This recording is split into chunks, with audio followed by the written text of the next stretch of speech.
Former White House Chief of Staff Mark Meadows testified to a grand jury in the federal investigations of Donald Trump, according to a bombshell report on Tuesday.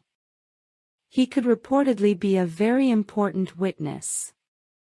Speaking to CNN, legal analyst and former federal prosecutor Ellie Honig outlined just how valuable a witness Meadows is, in not one but both of the federal investigations into the former president.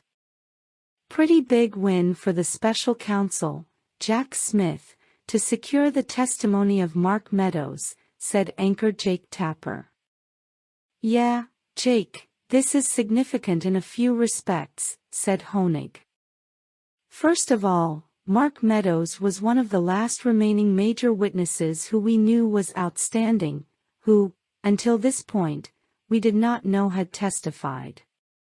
Now he has testified. If it's in a grand jury, he has testified under oath. He obviously was very close to Donald Trump throughout the lead-up to and during January 6th.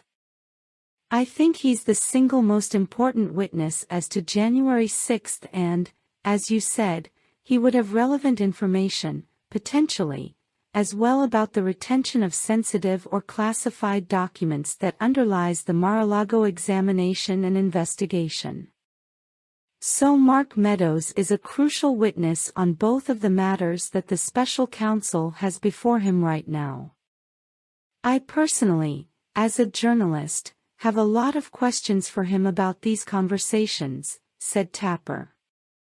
One of the questions is, what exactly did he convey to the Proud Boys and the Oath Keepers, if anything, leading up to that time? There's talk of them reaching out to Meadows and Roger Stone and Michael Flynn, who are the individuals that have the relationships with those far-right paramilitary groups.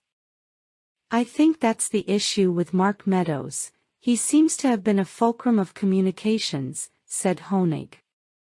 Everything went through him, and Meadows did cooperate briefly with the January 6th committee and turned over those hundreds or thousands of very revealing text messages where we saw members of Congress and members of Donald Trump's family and White House advisors reaching out to him saying, "You've got to do something, you have to get him to do something."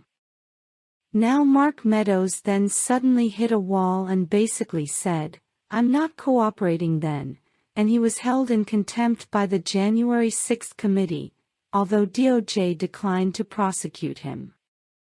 One big question I have about the testimony that we're now learning Mark Meadows gave is, under what conditions did he give that testimony?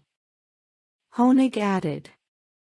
We know that he raised an executive privilege objection, basically saying, I can't testify about these confidential communications with the president, but he lost that fight.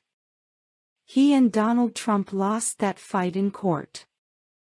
I wonder whether Mark Meadows took the fifth and had to be given immunity in order to testify, and it's really important to know, did he have any agreement in place with prosecutors that underlied his testimony?